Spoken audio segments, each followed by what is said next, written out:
obviously, it's nice to get back in practice with the team today, and other than that, feel pretty good, and we'll go from there.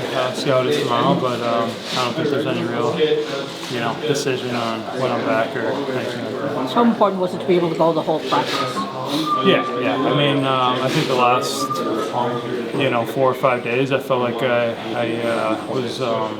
Seeing some progress. So, I was pretty confident that I was going to get through practice and be able to skate with the team today. So, but I mean, you never really know once you get into it. So I'm happy that I was able to participate and go the whole way. Has it kind of lingered a little bit longer than you thought it would? Or? No, I don't think it was anything like that. I think,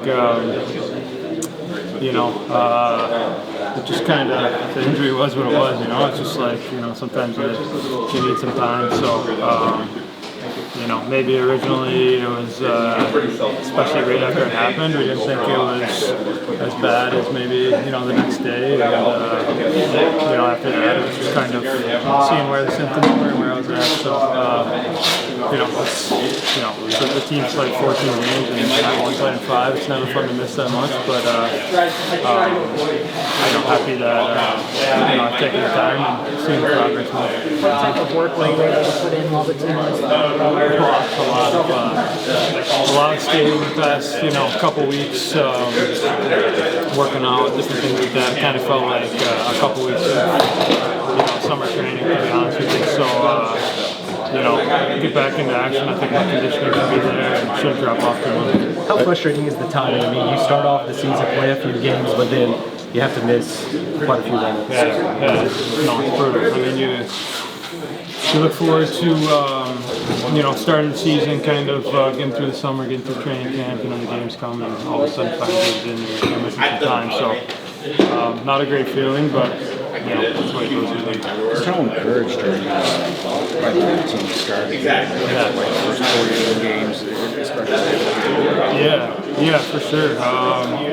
Really good start for the team. Obviously, a good record. I think, found some ways to win on the road trip, get some extra points, which is good. And I think that was important coming into the year. Was, a lot of focus on, people want to talk about playoffs and different things like that. I think the focus more in here was just about getting off to a good start and putting ourselves in a good position. So I think we got to be happy with where we're at now. It's, can we contain it for the rest of the way? No.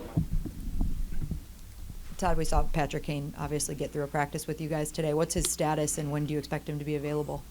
Practice it looked good. I made contact with him a couple times about how he felt. He said he felt pretty good, so I think that's positive. But that decision will be made tomorrow when we get a little more information. I know you guys wanted a better result in Vegas, but overall a good trip. How do you build some momentum off that now coming home? Well, the first thing we have to do is come home and get engaged. Somebody's probably going to ask me, after a long road trip, you come home, get your legs going, whatever. I don't buy that at all. Like, that excuse is for losers. We never talk about it after a team plays really well when they come home from a road trip. We usually only talk about it after a crappy game, and we don't plan on having a crappy game. So there's no excuses. We've had some time to rest all day yesterday and get the cobwebs out today. We did have some cobwebs early in practice, but I thought as practice went on, we were a little bit better. So, now we come home to, a good chunk of home games, and we have to perform well here and find ways to put points in the bank. There's, as you see in the standings, very little separation in our division and our conference. Everybody's in it, and so you better keep your foot on the gas to keep going. Mace, just a personal thing. He'll be available tomorrow. What were you most encouraged by that you saw on the road trip? On the road trip? I would say our resiliency. We talked about it on the road a little bit. We go. It started at home. We're down 4-0, and we find a way to come back. So that's where it began. We weren't happy with that start. We get to St. Louis. We're scored on real early. We stuck with it and played a pretty solid game.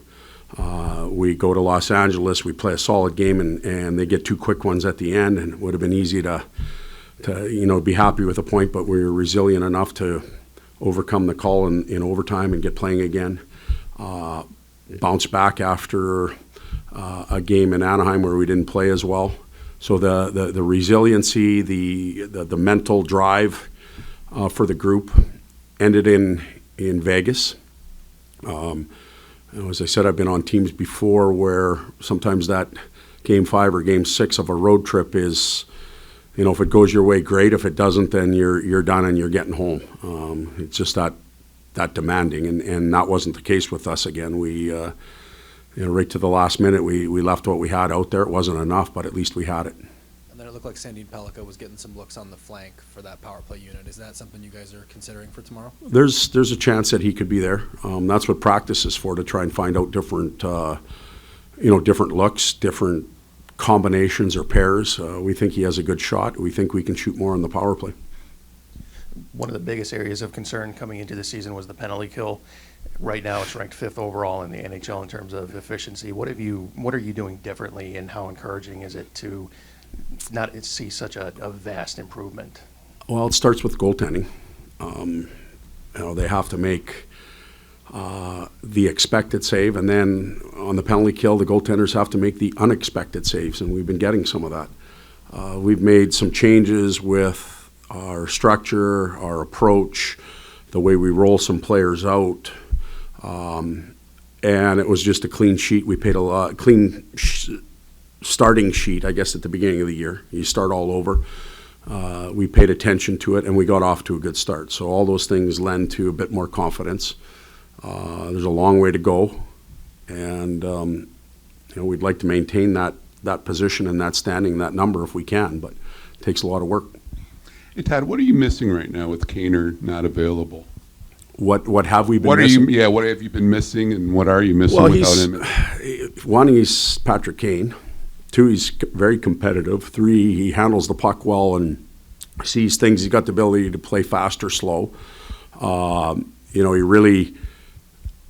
He finishes off that line well when they're playing good. Cat, I thought on the trip had some good looks, some good shots, produced offensively. I think there's more in Marco Kasper. App did an admirable job when he was up there, but he just finishes that line off, and certainly the power play. He's a guy that a lot of it runs through. And one more, just the fact that the 100th anniversary this week, the American celebration. You've coached some newer teams, a Canadian team. Just being part of an original 6 franchise like that, Todd, how special is it? It's really special. The logo, the jerseys, the 100 years, the winged wheel, Hockey Town, the legends that have come through. You can go places, whether it's a bookstore, if they even have them anymore. You can go online and you can find documentaries about the Detroit Red Wings. That doesn't happen with a lot of the new teams. They just don't have the history. So you can read about them, you can study them, you can experience the past. Where teams are talking about building new arenas or their first arena. What are we, 4 in now? I think we're 4 in. That in itself is remarkable. And that's all part of being around for 100 years and part of being an original 6 team.